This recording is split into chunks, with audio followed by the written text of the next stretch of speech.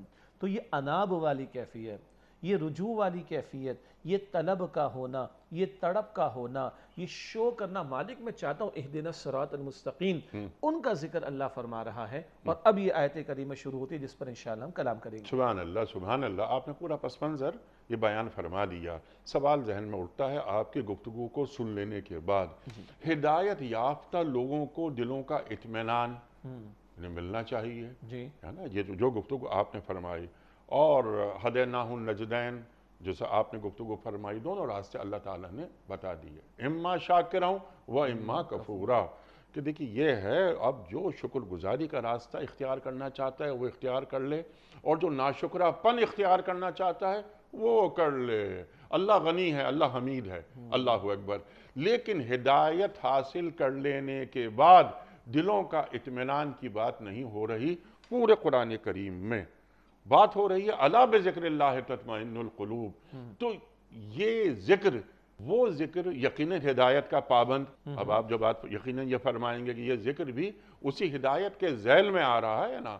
لیکن جب یہاں اللہ تعالیٰ اپنے ذکر کی بات بیان کر رہا ہے تو یہاں اللہ کے ذکر سے کیا مراد ہے؟ جی آپ کی بات بلند ہوتی ہے. اس پر آنے سے قبل ایک اور وضاحت ہو جائے، اور وہ ہمارے اس پروگرام میں برسوں سے باتیں ہو رہی ہیں الحمدللہ.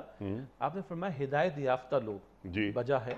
سوال ہے کہ کیا ہدایت یافتہ لوگوں کو بھی ہدایت کی ضرورت ہوتی ہے؟ کیوں نہیں ہوتی؟ کیا ہدایت پر ہدایت کی ضرورت ہوتی ہے؟ اور ہدایت مسلسل مانگنے کی چیز ہے، مانگنے کی شے ہے. آئیے اس کو بھی تھوڑا دوران ناظرین کی یاد دہانی کے لیے، ہم سب کی یاد دہانی کے لیے، ہم ہر نماز کی حرکت میں دعا کر رہے ہیں اہدنا الصراط المستقیم، ہر نماز کی حرکت میں. اور یہ سکھائی کس نے؟ سورہ فاتحہ تو اللہ نے سکھائی. کس کے ذریعے سے سکھائی ہے؟ جن کے ذریعے ہدایت پہنچی محمد مصطفیٰ علیہ السلام. اور وہ اپنی نماز میں اسی سورہ فاتحہ کا اہتمام فرمایا کرتے تھے. اندازہ کیجئے. پھر اگلی بات سورہ عنکبوت کی آخری آیت ہے. اللہ تعالیٰ فرماتا ہے والذین جاہدوا فینا لنہدینہم سبلنا. جو ہماری راہ میں محنت کریں گے، جد و جہد کریں گے، ہم اپنے راستوں کی ہدایت ان کو عطا کریں گے. پھر قرآن کریم سورہ محمد صلی اللہ علیہ وسلم کی آیت نمبر 17 میں فرماتا ہے والذین اہتدوا زادہم ھدی. جنہوں نے ہدایت اختیار کی ہم نے ان کو مزید ہدایت عطا کی. وآتاہم تقواہم، اور انہیں ان کا تقوی عطا کیا.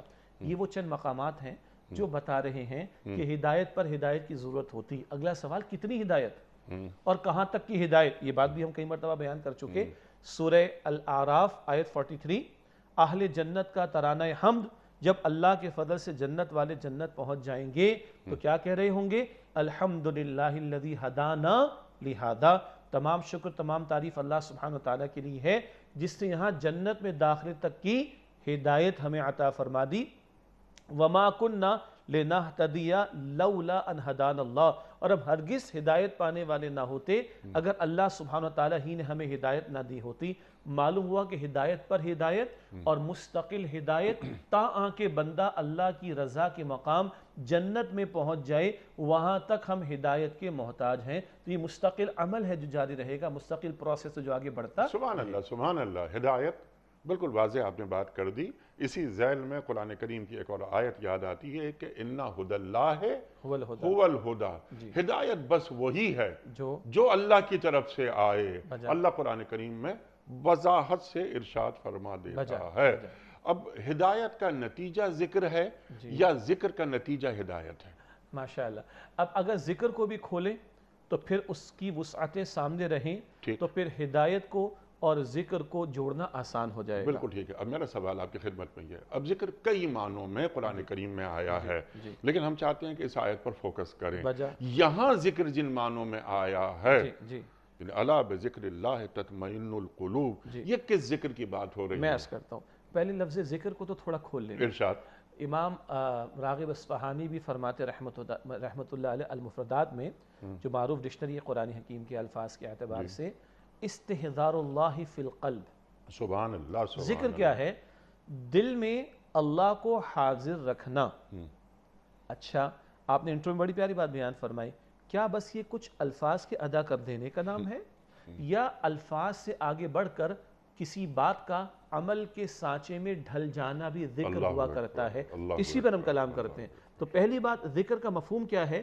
استحضار اللہ فی القلب، دل میں اللہ کو حاضر رکھنا. اچھا، جب دل میں اللہ کو حاضر رکھوں گا تو کچھ باطن کے اعمال بھی پیدا ہوں گے. پیدا ہونے سے مراد ان کا بھی صدور ہوگا. باطن کے اعمال میں نیت بھی آتی ہے، توکل بھی آتا ہے، شکر کے جذبات بھی آتے ہیں، صبر کی کیفیات بھی آتی ہیں، خشیت کا بھی ذکر آتا ہے، امید رکھنے کا بیان بھی آتا ہے. یہ باطن کے اعمال ہیں. یہاں سے بات شروع ہوگی اللہ کو دل میں حاضر رکھنا. جب دل میں اللہ کو حاضر رکھوں گا تو زبان بھی اس کا اظہار کرے گی، جس کو ہم ذکر لسانی کہتے ہیں. زبان سے اللہ کا ذکر کرنا، اس میں بہت ساری باتیں آ جائیں گی، اشارہ کر دیں گے آگے بھی. تلاوت قرآن بھی، اذکار بھی، درود شریف بھی، استغفار بھی، دعائیہ کلمات بھی، مسنون دعائیں بھی، سب شامل ہیں. جب دل میں اللہ کو حاضر رکھوں گا تو آنکھ بھی ذکر کرے گی، یہ کان بھی ذکر کرے گا، یہ ہاتھ بھی ذکر کریں گے، یہ عقل اور دماغ یہ بھی ذکر کریں گے، یہ وجود پورا ذکر کرے گا. کیا مطلب؟ یہ آنکھ اللہ کی امانت ہے میرے پاس، وہاں استعمال ہوگی جہاں اجازت ہے، وہاں استعمال نہیں ہوگی جہاں اجازت نہیں. یہ احساس کب رہے گا؟ جب دل میں اللہ کو میں یاد رکھوں گا. اور وہ دعا اللہ کے رسول کے سامنے رہے صلی اللہ علیہ وسلم: اللہم طاہر قلبی من النفاق وعملی من الریا ولسانی من الکذب وعینی من الخیانہ فإنک تعلم خائنۃ الاعین وما تخفی الصدور. اللہ میرے دل کو نفاق سے پاک فرما دے، اور میرے عمل کو دکھاوے سے پاک فرما دے، میری زبان کو جھوٹ سے پاک فرما دے، اور اے اللہ میری آنکھ کو خیانت سے پاک فرما دے، کہ بے شک تو آنکھوں کی خیانت کرنے والے کو بھی جانتا ہے اور جو کچھ سینے چھپاتے ان کو بھی جانتا ہے. دوبارہ ذکر کی ڈیفینیشن کیا ہے؟ اللہ کو دل میں حاضر رکھنا. دل میں اللہ کو حاضر رکھوں گا، اب آنکھ سے بھی وہ ہوگا جو اللہ کی طرف سے جس کی اجازت ہے، وہ نہیں ہوگا جس کو اللہ نے یا اللہ کے رسول علیہ السلام نے منع فرمایا. کان سے وہ سنوں گا جس کی اجازت ہے، وہ نہیں سنوں گا جس کی اجازت نہیں ہے. یہ ہاتھ وہاں استعمال ہوں گے جہاں اجازت ہے، یہ نامحرم کو چھونے میں استعمال نہیں ہوں گے، اللہ کے رسول نے منع فرمایا صلی اللہ علیہ وسلم. یہ قدم وہاں نہیں جائیں گے جہاں گناہ کے مقامات ہیں. اب اس پورے وجود کے اعضاء ذکر میں مشغول ہوں گے جب وہ اللہ کا استحضار بندہ دل میں رکھے گا، اور یہ وجود کے اعضاء اس کا اظہار کریں گے. اور آپ کی بات جو انٹرو والی تھی اس کو اور اگر یہاں ہم ایکسپینڈ کر لیں کہ پھر ذکر صرف زبان کے الفاظ کے ادا کرنے تک محدود نہیں رہتا، یہ پوری زندگی کا ایک لائے عمل بن جاتا ہے. بندہ چلتا پھرتا اللہ کا بندہ نظر آتا ہے، جو اللہ کے رسول علیہ السلام نے فرمایا مومن وہ ہے جسے دیکھ کر اللہ سبحانہ وتعالی یاد آ جائے. اب اس کی گفتگو، اس کا کردار، اس کے شب و روز، اس کے معاملات، اس کا لین دین، اس کا اٹھنا بیٹھنا، اس کا مقصد زندگی، اس کی محنت، سارا کچھ وہ بتاتا ہے کہ یہ اللہ سبحانہ وتعالی کا بندہ ہے. تو بنیادی طور پر استحضار اللہ فی القلب یہ ذکر کی تعریف ہے. البتہ اس کا اظہار پھر زبان سے بھی ہوگا، اس کا اظہار پورے اعمال سے، جسم کے اعضاء سے بھی ہوگا، اور پوری زندگی کے طرز عمل سے بھی اس کا اظہار ہوتا چلا جائے گا. یہ تو اس ذکر کی تعریف کے اعتبار سے اس کے جو ظہور ہونے کے معاملات یا امکانات ہیں اس کی طرف اشارہ کیا. سبحان اللہ، سبحان اللہ. یعنی اللہ تعالیٰ کا استحضار رہے، اللہ کے ساتھ رہنا آدمی کو سیکھنا چاہیے، اور اللہ تعالیٰ کو اپنے ساتھ رکھنا. کیسے رکھا جاتا ہے؟ دل کو پاک کیسے کیا جاتا ہے؟ اللہ تعالیٰ سے زیادہ طیب پاک کوئی چیز سے مراد کوئی ہستی نہیں ہو سکتی یقیناً. تو یہ مقام، یہ قلوب المومنین عرش اللہ، مومنوں کا دل اللہ کا عرش ہے. تو یہ دل ہے، یہ اللہ تعالیٰ کا مستقر ہے، اللہ تعالیٰ کا مقام ہے. اس پاکیزہ جگہ میں اگر حسد ہو، کینہ ہو، انتقام ہو، بغض ہو، غیبتیں ہوں اس دل کے اندر، تو اللہ تعالیٰ ایک ناپاک جگہ میں اپنا قیام کیسے قبول کرے گا؟ اللہ اکبر. اب یہ ذرا ہمیں سکھا دیجئے آپ یہ بات. انی وجہت وجہ للذی فطر السماوات والارض حنیفا. ابراہیم علیہ السلام اپنا چہرہ اللہ کی طرف کر رہے ہیں. اپنا چہرہ اللہ کی طرف کیسے رکھا جاتا ہے؟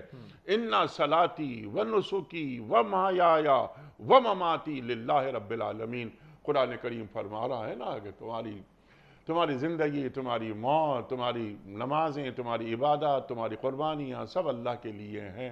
یہ بھی ابراہیم علیہ السلام ہی سکھا رہے ہیں ہمیں، اور قرآن کریم میں اللہ تعالیٰ رکھ رہا ہے۔ اللہ اکبر۔ تو اس مقام پر آنے کے لیے ان تمام باتوں کو ہم جوڑ رہے ہیں۔ اللہ بذکر اللہ تطمئن القلوب، کہ اے اللہ میرا کچھ نہیں ہے، یہ سب کچھ تیرا ہے۔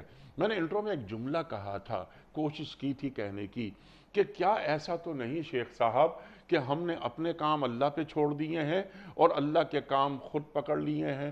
اگر ہم اللہ کو اس کی صفات کے ساتھ نہیں قبول کر رہے تو پریشانیاں آتی ہیں۔ ارشاد۔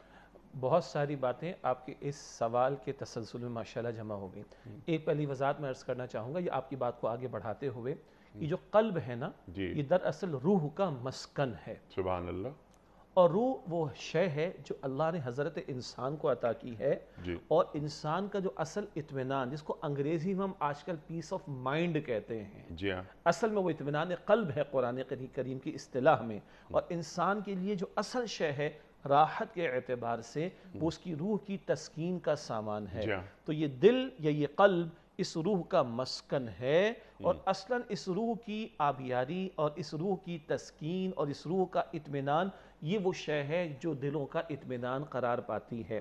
آپ کا ایک سوال یہ بھی تھا کہ یہاں ذکر اللہ سے کیا مراد ہے۔ ایک اور بات جو پچھلے بھی کئی پروگرامز میں ہم نے ذکر کی اور ہمارے اور حضرات علماء نے بھی ذکر کی، کئی مرتبہ جب ذکر کی نسبت اللہ کی طرف کی جاتی، ذکر اللہ کہا جاتا ہے، تو اکثر اس سے مراد خود قرآن حکیم بھی ہوا کرتا ہے۔ اور کیونکہ اِنَّا نَحْنُ نَزَّلْنَا الذِّكْرَ، الذکر، سبحان اللہ، الذکر جب کہتے ہیں تو وہ پراپر ناؤن ہو جاتا ہے عربی کے اندر، الف لام لگا کر۔ تو جزاک اللہ خیر، سورہ ہجر کی آیت نمبر 9، اِنَّا نَحْنُ نَزَّلْنَا الذِّكْرَ، ہم نے اس الذکر کو نازل کیا۔ اچھا، ایک ہمارا جسم ہے، ایک ہماری روح ہے، جسم مٹی سے بنا، اس کی حاجات و ضروریات مٹی ہی سے پوری ہو رہی ہیں۔ کیا مطلب؟ سبزیاں استعمال کر رہے ہیں، پھل استعمال کر رہے ہیں، جانوروں کا دودھ یا گوشت استعمال کر رہے ہیں تو ان کی غذا بھی مٹی سے آ رہی ہے، بالکل ٹھیک۔ روح کچھ اور شے ہے، اس روح کی تسکین اور اس روح کی آبیاری مٹی سے ملنے والی چیزوں سے نہیں ہوگی، یہ کھانے پینے کی چیزوں سے اس کی آبیاری نہیں ہوتی، اس کا اطمینان نہیں ہوتا۔ یہ روح قرآن حکیم کہتا ہے من امر ربی، سبحان اللہ، سبحان اللہ، یہ میرے رب کے حکم سے ہے۔ تو رب کی طرف سے جو روح آئی ہے، رب ہی کی طرف سے آئے ہوئے کلام سے اس کی تسکین کا سامان ہوگا۔ اور پھر خوبصورت بات کیا ہے، انسانی روح کے لیے لفظ روح استعمال ہوتا ہے، لانے والے فرشتے جبریل امین کو بھی روح الامین کہا گیا، اور آنے والے کلام کو بھی روح کہا گیا قرآن میں ایک سے زائد مقامات پر۔ مثلا سورہ مجادلہ کی آخری آیت میں بھی روح کا لفظ وحی کے لیے آیا۔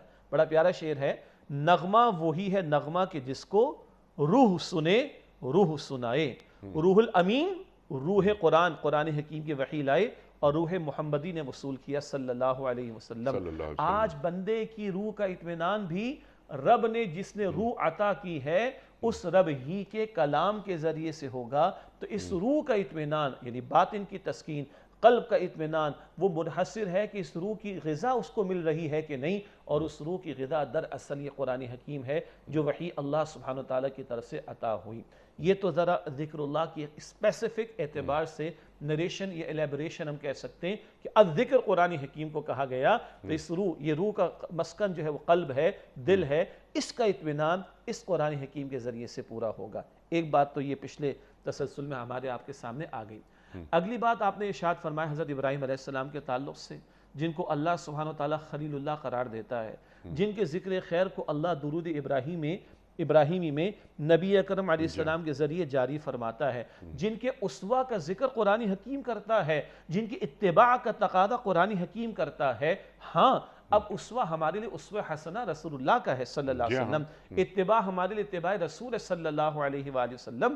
البتہ قرآن حکیم یہ اعزاز دیتا ہے ابراہیم علیہ السلام کو کہ جا بجا ان کا ذکر خیر ہمارے سامنے رکھتا ہے، اور وہ اطمینان، آپ کی بات بلند ہوتی ہے، وہ اطمینان کہ توحید کی خاطر، شرک نفی کے لیے نعرہ بلند کرتے انی وجہت وجہی للذی فطر السماوات، فقط نعرہ بلند نہیں کیا، خاندان سے بھی ٹکر لی ہے اور پوری قوم سے بھی ٹکر لی ہے، اور وقت کے بادشاہ کی آنکھوں میں آنکھیں ڈال کر شرک کی نفی توحید کی دلائل پیش کیے ہیں، اور پوری قوم جو ہے وہ درپے ہو گئی ان کی جان کے، اور آگ میں ڈالا جا رہا ہے تو وہ آگ میں کودنے کے لیے تیار بھی ہیں۔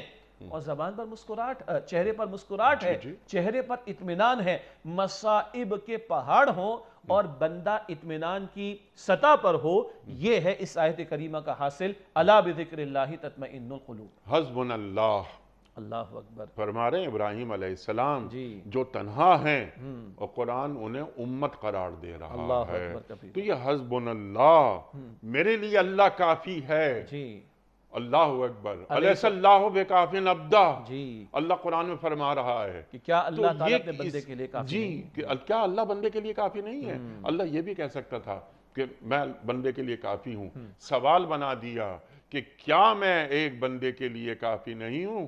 سبحان اللہ سبحان اللہ۔ تو یہ کیفیت، یہ تو ہم بیان کر رہے ہیں نا بات، حسبنا اللہ و نعم الوکیل، نعم المولا و نعم النصیر، یہ کیفیت کیسے حاصل ہوتی؟ جی، جس ذکر اللہ پر ہم کلام کر رہے ہیں اور جس کی بنیادی تعریف ہمارے سامنے آئی تھی، استحضار اللہ فی القلب والی بات، میں کون ہوں؟ میں بندہ ہوں۔ وہ کون ہے؟ وہ خالق ارض و سماوات ہے، وہ مالک ارض و سماوات ہے، وہ علا کل، آپ نے صفات باری تعالیٰ کا ذکر کیا تھا نا، اللہ کی صفات کا استحضار رکھ کر کیا بندے مومن کو جرت میسر نہیں آتی، شجاعت میسر نہیں آتی، استقامت میسر نہیں آتی، ثبات میسر نہیں آتا؟ اگر صبر کے مراحل آئیں گے تو وہ کھڑا نہیں ہو جائے گا۔ پھر وہی بات، استحضار اللہ فی القلب والی بات ہے، کون ہے اللہ؟ اس کا تعارف ہمارے سامنے رہے، اور وہ کہ جو علا کل شیء قدیر، کل کائنات کا پیدا کرنے والا، کل نفع نقصان کا اختیار رکھنے والا، کوئی پتہ اس کے اذن کے بغیر ہل نہیں سکتا، کوئی مصیبت اس کی اجازت کے بغیر آ نہیں سکتی، کوئی نفع اس کی اجازت کے بغیر مجھے مل نہیں سکتا۔ اللہم لا مانع لما اعطیت ولا معطی لما منعت ولا ينفع ذا الجد منک الجد، اے اللہ جو تو دینا چاہے کوئی روک نہیں سکتا چاہے نفع و نقصان ہو، جو تو نہ دینا چاہے کوئی پہنچا نہیں سکتا چاہے نفع ہو یا نقصان ہو، اور تیرے اختیار کے مقابلے میں کسی کے اختیار کام آنے والا نہیں ہے۔ ہاں، اللہ کے برگزیدہ بندوں، اللہ کے چنے ہوئے بندوں، اللہ کے پیغمبروں کو واقعات پڑھ کر بھی یہ حرارت ایمانی بندے کو میسر آتی ہے۔ کبھی اللہ سبحانہ وتعالی مصائب کا معاملہ ہو، آزمائش کا پہلو ہو تو ایوب علیہ السلام کا ذکر ہمارے سامنے رکھ دیتا ہے، کبھی اللہ نعمتوں کی عطا کی انتہا فرما رہا ہو اور بندے کا رویہ کیا ہونا چاہیے تو سلیمان علیہ السلام کا ذکر کر کے ربی اوزعنی کی دعا بھی اللہ تعالی ہمیں تعلیم فرما دیتا ہے۔ کبھی گھر، خاندان، معاشرہ، پوری قوم، وقت کا بادشاہ ان کے مقابلے میں کھڑا ہو جانے کا معاملہ ہو تو کھڑے ہو جانے کی مثال ابراہیم علیہ السلام کے تعلق سے اللہ سبحانہ وتعالی ہمارے سامنے رکھتا ہے۔ اور محمد مصطفیٰ علیہ السلام کا معاملہ کیا ہے؟ اللہ کے پیغمبر خود فرماتے جتنا اللہ کی راہ میں مجھے ستایا گیا کسی کو نہیں ستایا گیا۔ تو ان اللہ والوں جن سے بڑھ کر اللہ کا ذکر کسی نے نہیں کیا، جن سے بڑھ کر اللہ کے ساتھ کسی کا تعلق مضبوط نہیں، ان کی مثالیں جب قرآن کریم ہمارے سامنے رکھتا ہے تو ہماری استقامت کے لیے، ہماری رہنمائی کے لیے، ہماری ثابت قدمی کے لیے، ہماری ترغیب و تشویق کے لیے، ہماری موٹیویشن اور انسپریشن کے لیے ان واقعات کو پڑھ کر بندہ مومن کو بھی ایک ہمت ملتی ہے کہ مصائب کے پہاڑ سامنے آئیں تو اسے آیت کریمہ یاد رہے، ما اصاب من مصیبت الا باذن اللہ، کوئی مصیبت اللہ کے دن کے بغیر نہیں آتی، ومن یؤمن باللہ یہدی قلبہ، جو اللہ پر ایمان رکھے اللہ تعالیٰ اس کے دل کو اطمینان دے دیتا ہے۔ اسے یاد رہے وَلَنَبْلُوَنَّكُمْ بِشَيْءٍ مِّنَ الْخَوْفِ وَالْجُوعِ وَنَقْصٍ مِّنَ الْأَمْوَالِ وَالْأَنفُسِ وَالثَّمَرَاتِ، ہم تمہاری آزمائش کریں گے کسی قدر خوف کے ذریعے، بھوک کے ذریعے، جان و مال نقصان کے ذریعے اور پیداوار کے نقصان کے ذریعے۔ وَبَشِّرِ الصَّابِرِينَ، صبر کرنے والوں کو بشارت دیجئے، الَّذِينَ إِذَا أَصَابَتْهُم مُّصِیبَةٌ قَالُوا إِنَّا لِلَّهِ وَإِنَّا إِلَیْهِ راجعون، جب ان کے اوپر کوئی مصیبت کا معاملہ آتا ہے تو کہتے ہیں ہم اللہ کے ہیں، اللہ نے مال دیا مال لے لیا، اللہ کی چوائس، اللہ کی مرضی، اللہ نے جان، اللہ نے اولاد دی، اللہ نے واپس لے لی، اللہ کا مال، اللہ کی امانت اللہ نے واپس لے لی، حالات اچھے تھے آج کو مشکل آ گئی، اللہ کے فیصلے، انا للہ و انا الیہ راجعون، اولئک علیہم صلوات من ربہم ورحمہ واولئک هم المہتدون، یہ جن پر اللہ تعالیٰ کی طرف سے عنایت اور رحمتیں ہیں اور یہی ہدایت یافتہ ہیں۔ کبھی قرآن کی وہ آیت کریمہ جو آپ اشارہ کرے تو آیت کریمہ ذہن میں آ رہی تھی، من یتوکل علی اللہ فہو حسبہ، جو اللہ پر توکل کرتا ہے اللہ تعالیٰ اس کے لیے کافی ہو جاتا ہے۔ ان باتوں کا سبب جو آپ نے بڑا پیارا جملہ عطا فرمایا کہ اللہ تعالیٰ کی صفات کا استحضار رہے گا تو یہ اللہ کے ذکر کے ذریعے اطمینان قلب کی کیفیات بندے کو میسر آئیں گی اور بدلتے حالات میں ایک باوقار رویہ بندے مومن کا سامنے دکھائی دے گا۔ باوقار سے مراد کیا ہے؟ حدیث بخاری شریف مسلم شریف میں مومن کا معاملہ بڑا عجیب، بڑا عمدہ، بڑا خوبصورت ہے، ہر معاملے میں خیر ہے، اسے نعمت ملتی اتراتا نہیں ہے، اکڑ نہیں دکھاتا، اللہ کی نعمت، اللہ کی عطا، اللہ کا فضل سمجھتا ہے، شکر ادا کرتا ہے، رحمت ہی رحمت اس کے لیے. مصیبت آتی ہے چیختا نہیں، چلاتا نہیں، جزا فضا نہیں کرتا، گریبان چاک نہیں کرتا، اللہ کے فیصلے پر راضی رہتا ہے، صبر کرتا ہے، اجر ہی اجر ہے. اور آپ نے فرمایا کہ ایمان والے کے سوا، مومن کے سوا یہ متوازن رویہ، یہ کیفیت اور کسی کو حاصل نہیں ہو سکتی. جی سبحان اللہ، سبحان اللہ. تو اللہ تعالیٰ کو اس کی صفات کے ساتھ جاننا ایک تو بنیادی بات آپ نے یہ ہمیں تعلیم فرمائی.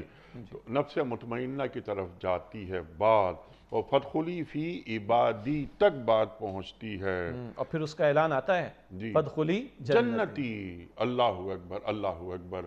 اچھا اب یہاں پر کیونکہ آپ نے ذکر جنت کا بھی فرما دیا ہے، تو جس کے چہرے پہ اطمینان ہے، جس کے عمل میں اطمینان ہے، جو الحمدللہ علی کل حال کہہ رہا ہے، یعنی وہ حال بھی اس کا بتا رہا ہے، اس کا قال بھی اسے بتا رہا ہے، اٹھنا بیٹھنا اوڑھنا بچھونا سب کچھ میرا یعنی اللہ سے جڑا ہوا ہے.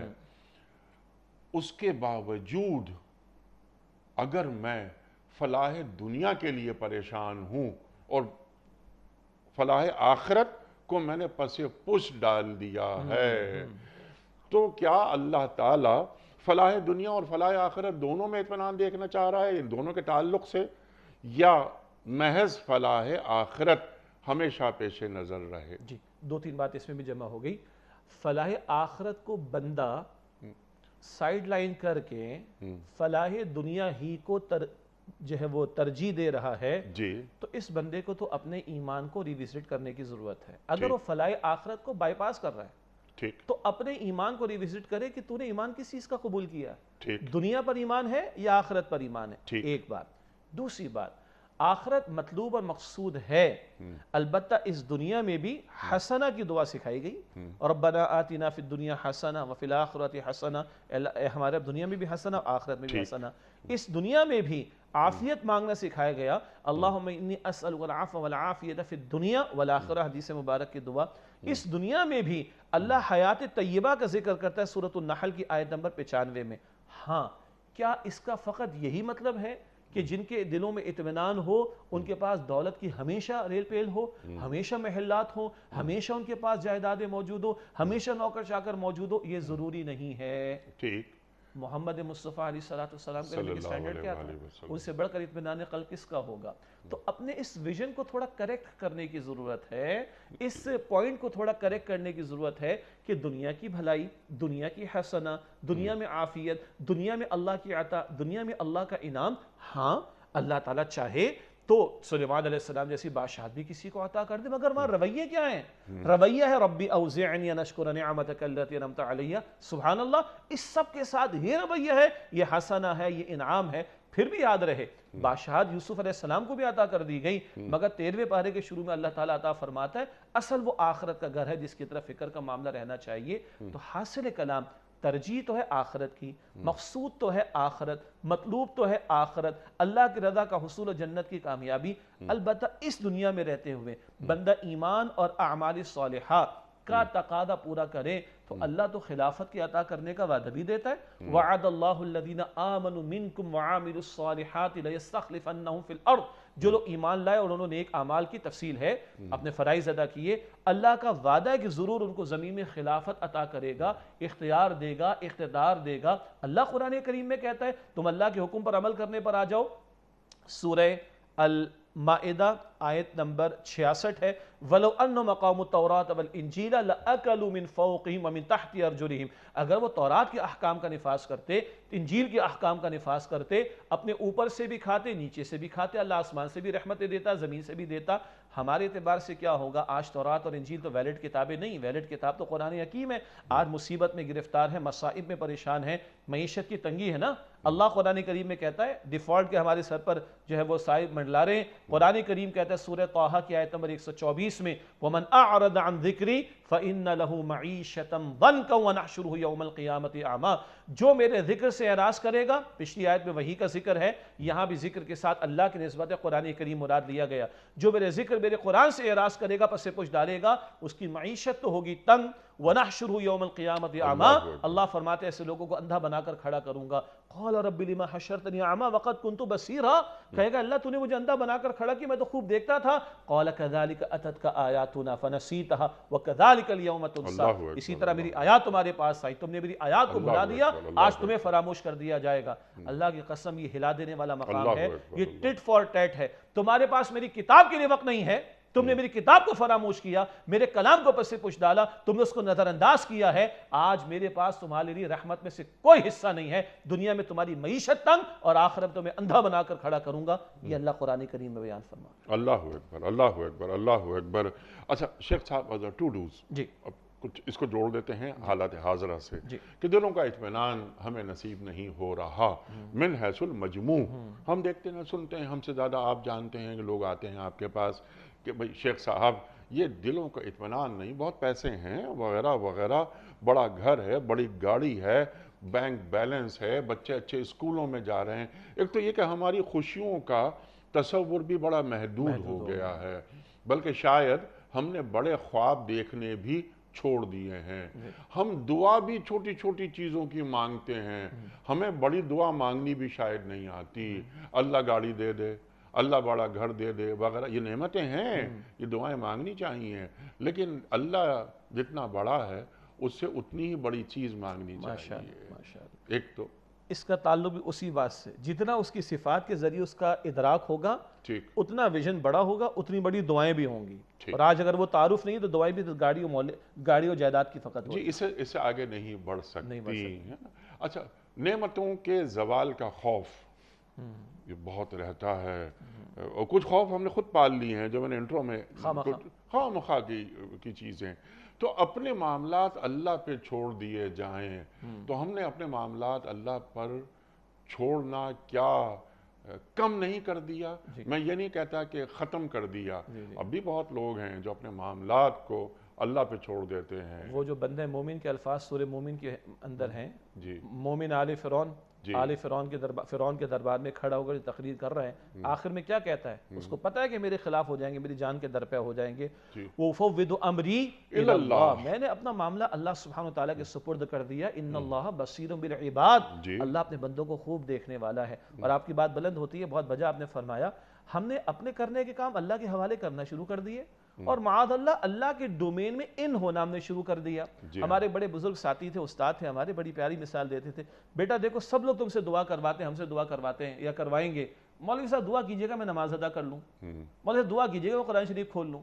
آج تک کسی نے دعا کروائی؟ مولوی صاحب دعا کیجئے گا میں دکان پر چلا جاؤں، مولوی صاحب دعا کیجئے گا میں آفس چلا جاؤں، دعا کیجئے گا میں جاب پر چلا جاؤں، دعا کیجئے گا میں یونیورسٹی چلا جاؤں. کیوں؟ ان کاموں کو اپنا کام سمجھا. نماز کا ادا کرنا، قرآن پاک کا کھولنا، خیر کی طرف آگے بڑھنا، نیکی میں آگے بڑھنا، اس کو اللہ کی طرف، حالانکہ اللہ نے رزق کا ذمہ لے رکھا ہے، اللہ نے رزق کا ذمہ لے رکھا ہے، وہ مل کر رہے گا. وَمَا مِن دَابَّةٍ فِي الْأَرْضِ إِلَّا عَلَى اللَّهِ رِزْقُهَا، زمین پر کوئی جاندار نہیں جس کی ذمہ داری اللہ تعالیٰ کے ذمہ کرم پر نہ ہو. رزق لیا ہے اس نے، جنت کا ہر ایک کے لیے نہیں لیا. جنت کو جوڑا ہے ایمان اور عمل صالح، ایمان اور ذکر الہی، ایمان اور اطاعت الہی، اطاعت رسول کے ساتھ صلی اللہ علیہ وسلم. اس کی فکر نہیں ہے، اور جس کا ذمہ اللہ لے چکا ہے اسی کے بارے میں پریشان پھر رہے ہیں. یہ بھی ہماری سوچ کا عکاس ہے، طرز عمل، کہ ہم کیا اپنے ذمے سمجھ رہے ہیں جو کہ شاید اللہ کے کرنے، بلکہ یقیناً اللہ کے ذمے ہے، اور کیا ہم نے اللہ کے حوالے کر ڈالا جو کہ ہمارے ذمے کرنے کا کام تھا. صحیح. یعنی وہ ہدایت کسی کو دینا یا نہ دینا یہ اللہ کا کام ہے، اختیار اس کا، اختیار اسی کا، لیکن طلب کرنا ہدایت کا وہ بندے کی سٹرگل ہے، محنت کرنی ہے اس نے. لیکن ہم بہت سے لوگ جو داعیان دین ہیں وہ ڈنڈا لے کر پہنچ جاتے ہیں ہدایت کو ٹھونسنے کے لیے. اِنَّكَ لَا تَهْدِي مَنْ أَحْبَبْتَ وَلَكِنَّ اللَّهَ يَهْدِي مَنْ يَشَاءُ. فذکر اللہ فذکر انما انت مذکر لست علیہم بمسیطر. جبر کر کے قبول کروانا پیغمبر کی ذمہ داری نہیں ہے تو میری آپ کی کہاں سے ہو جائے گی؟ سبحان اللہ. اپنی بات کو بہت ہی حکیمانہ انداز سے پہنچا دیا جائے. لیکن یہ ذرا سا موضوع ہمارا ہٹ جائے گا. اب ٹو ڈوز کے حوالے سے میں نے کچھ آپ سے سیکھنے کی بات کی تھی کہ جتنی باتیں آپ نے بیان فرمائیں ظاہر ہے یہ قال اللہ اور قال الرسول ہے صلی اللہ علیہ وآلہ وسلم کہ قرآن کریم ایسی صفات بندے مومن میں دیکھنا چاہتا ہے۔ یہاں بھی اہل ایمان کا ذکر ہو رہا ہے پہلے کہ یہ وہ اہل ایمان ہے۔ ایمان کا نتیجہ الا بذکر اللہ تطمئن القلوب۔ ایک سوال اور اٹھتا ہے ذہن میں کہ جو اہل ایمان نہیں ہیں تو کیا ان کے دلوں کو اطمینان مل ہی نہیں سکتا؟ بہت اہم سوال ہے۔ اس کی وجہ یہ ہے کہ وہ پریکٹیکل سوال ہے۔ روح اللہ نے ہر انسان میں پھونکی ہے، ٹھیک، اور اس روح کی تسکین کا سامان انسان کی فطرت کا تقاضا ہے۔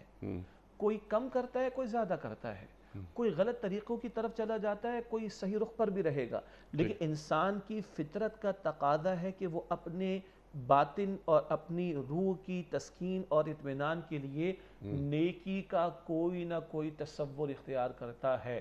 ہمارے استاد ڈاکٹر اسرار صاحب کا بڑا خوبصورت درس ہے، آپ کے علم میں بھی ہوگا، آیت البر البقرہ آیت نمبر 177۔ ڈاکٹر صاحب فرماتے ہیں بڑا قیمتی نقطہ ہے، ہر انسان میں روح پھونکی گئی، ہر انسان میں نیکی کا کوئی نہ کوئی تصور رہتا ہے، الا یہ کہ وہ انسانیت کی سطح سے گر چکا ہو۔ وہ لوگ کہ جو چور ہوں، ڈاکو ہوں، لوٹیرے ہوں، آپ اور ہم دیکھیں گے وہ بھی کہیں نہ کہیں مال خرچ کر رہے ہوتے مخلوق خدا پر۔ اس سے آگے کی مثال دینا میں اپنے آپ کو روک رہا ہوں، کیوں؟ اندر کا اطمینان پانے کے لیے بندہ کوئی نہ کوئی تصور نیکی اختیار کرتا ہے جو اپنی دانش میں اس کے نزدیک ٹھیک ہوتا ہے۔ ہاں، نیکی کا متوازن صحیح تر تصور وہ پیغمبر کے اسوہ سے ملے گا، ورنہ نصارہ کو آپ دیکھ لیں، انہوں نے اپنے تہیں سمجھا ارے بندہ شادی کرے، بیوی بچوں کی کفالت کرے، اللہ اللہ کرے تو نکاح کو ہی چھوڑ دو، نہ، یہ عدم توازن ہو گیا۔ نیک نیتی ضرور تھی کہ اللہ اللہ کرنی ہے، نیکی کا رویہ اختیار کرنا ہے، مگر وہ فطرت سے ہٹ گئے۔ پیغمبر کا اسوہ من رغب عن سنتی فلیس منی، رسول اللہ علیہ السلام کی طویل حدیث ہے۔ حاصل کلام کہ ہاں، ہر شخص چاہے وہ صاحب ایمان بھی نہ ہو، ہر شخص میں کیونکہ روح ربانی میں سے کچھ پھونکا گیا ہے، اس کی تسکین کے لیے وہ اپنے تئیں اطمینان پانے کے لیے کوئی نہ کوئی نیکی کا رویہ اختیار کرتا ہے۔ البتہ نیکی کا صحیح تر تصور اور متوازن نمونہ وہ پیغمبر کے اسوہ سے ملے گا، اس سے کم تر پر نہیں۔ جی، نہ ہی صرف اسوہ پر بلکہ ایمان جی، جب لائے بغیر جی اطمینان نصیب نہیں ہو سکتا۔ وہ فطری عمل ہے، خیر اور شر۔ وہ آپ نے بلکہ آیت بھی تلاوت فرمائی تھی کہ فَأَلْهَمَهَا فُجُورَهَا وَتَقْوَاهَا۔ فطری طور پر اندر معلوم ہوتا ہے انسان کو کہ یہ خیر ہے اور یہ شر ہے، یہ حق ہے، یہ باطل ہے، یہ ٹھیک ہے اور یہ غلط ہے۔ لیکن سرکار دو عالم صلی اللہ علیہ وآلہ وسلم پر ایمان لانا، یعنی اللہ پر، لا الہ الا اللہ اور محمد الرسول اللہ، اس کا نتیجہ سب اللہ کے حوالے، اللہ کو پا لینا۔ اچھا، اب جو میں نے آپ کی خدمت میں سوال یہ عرض کیا تھا کہ چند کام جو ہمیں کرنے چاہیے، یعنی جیسے دوران گفتگو ایک بات یہ بھی آئی تھی کہ اللہ کو اللہ سے مانگا جائے کہ اے اللہ میں تیرے قریب آنا چاہتا ہوں، میں تجھ سے حاصل کرنا چاہتا ہوں۔ اطمینان، اس کا نتیجہ چند چیزیں، ایک بڑا گھر، اے سی، کارپیٹ، بینک بیلنس وغیرہ وغیرہ، یہ چیزیں مجھے آرام تو پہنچا دیتی ہیں لیکن سکون نہیں پہنچاتی۔ آرام اور سکون میں زمین و آسمان کا فرق ہے۔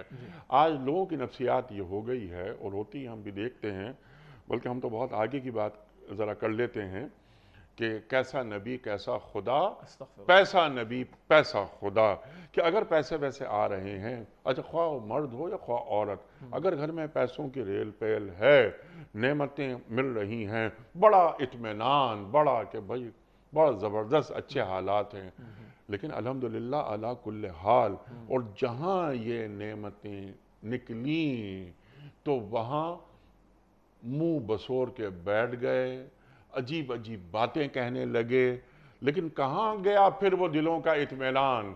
آپ تو یہ فرما رہے ہیں نا، بلکہ صبر بھی اور شکر بھی، اور شکر بھی، اور یہ صبر بھی شکر ہی کی ایک شکل بن جاتا ہے۔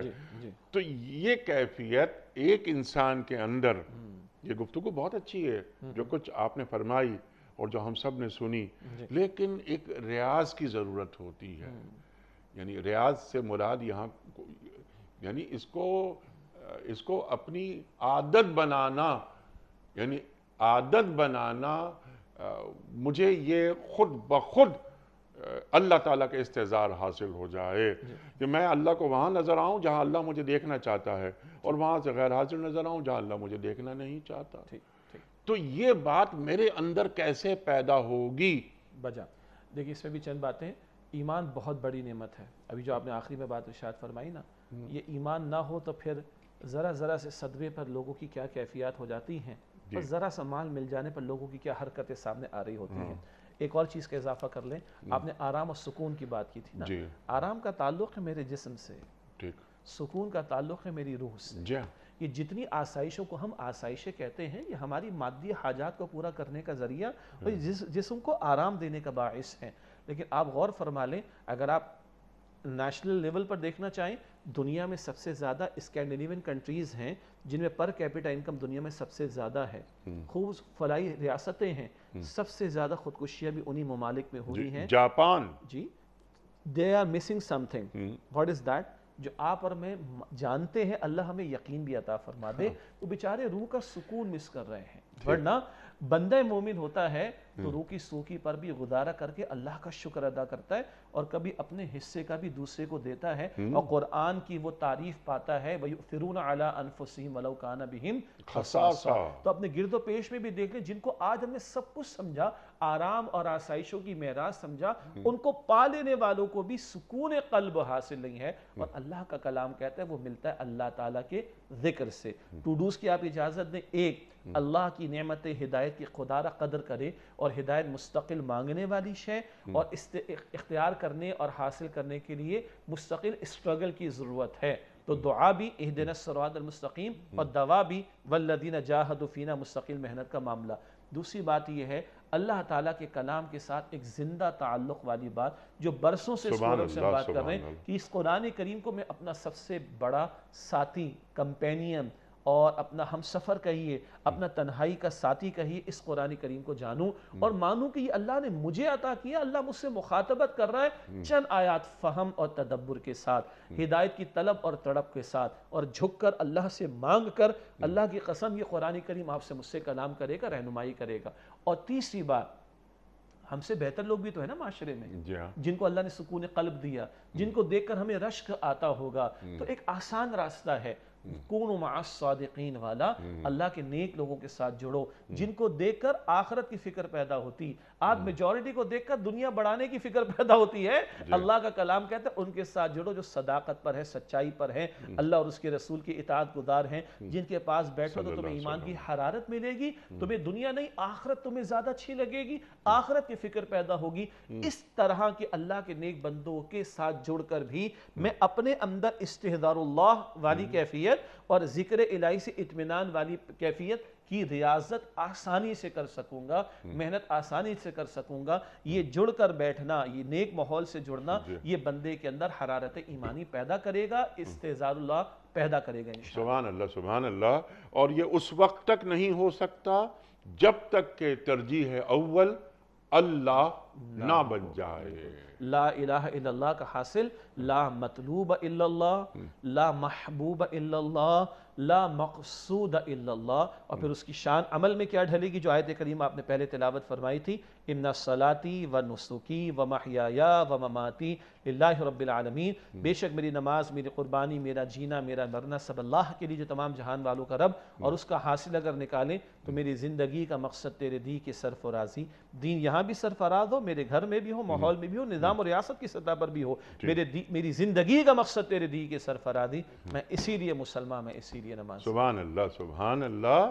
قرآن کریم سے تعلق جیسا کہ آپ نے فرمایا، اور جب میں قرآن کریم کی آیات تلاوت کروں، اسے سمجھوں، تو اس کی تاثیر میرے عمل میں نظر آئے.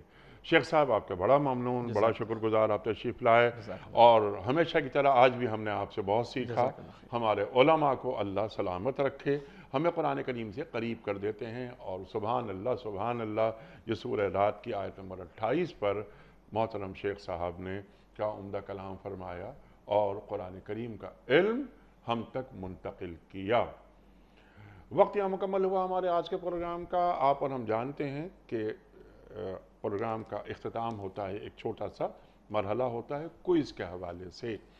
کل کا سوال ہمارا یہ تھا، حضرت خدیجۃ الکبریٰ رضی اللہ تعالی عنہ کا انتقال نبوت کے کتنے سال بعد ہوا؟ درست جواب 10 سال بعد۔ آج کا سوال نوٹ فرما لیجئے، صلح حدیبیہ کے موقع پر جو بیعت ہوئی اس کا کیا نام ہے؟ بیعت رضوان یا بیعت فیضان یا بیعت احسان؟ جو درست جواب آپ سمجھتے ہوں روانہ فرمائیے۔ ہمارے فون نمبرز ہیں 00922134527 ہمارا دوسرا فون نمبر ہے 0092213430098 ہمارا ای میل ایڈریس ps@dunyatv.tv ہمارا SMS کا نمبر 3031 اور ہمارا واٹس ایپ کا نمبر ہے 00923218250194۔ حضرت ایک پرچی نکال کر اعلان فرما دیجئے۔ آج کے ونر ہیں سعیدہ خاتون ہے ٹورنٹو سے۔ سعیدہ خاتون ٹورنٹو سے۔ آپ کی خدمت میں دنیا ٹی وی کی جانب سے دینی کتب پر مشتمل گفٹ ہیمپ پر آپ کے گھر بذریعہ کوریئر روانہ کیا جا رہا ہے۔ آپ کو بہت بہت مبارک ہو۔ پیام صبح کا اختتام ہوتا ہے روزانہ ایک قول پر، اور وہ قول ہوتا ہے صاحب نہج البلاغہ امیر المومنین حضرت علی مرتضیٰ کرم اللہ وجہہ کا۔ آپ فرماتے ہیں، مظلوم کی بددعا سے بچو کیونکہ وہ اللہ سے اپنا حق مانگتا ہے۔ مظلوم کی بددعا سے بچو کیونکہ وہ اللہ سے اپنا حق مانگتا ہے۔ سبحان اللہ سبحان اللہ۔ اپنے میزبان انیق احمد کو کل تک کے لیے اجازت دیجیے۔ خدا حافظ۔ پروردگار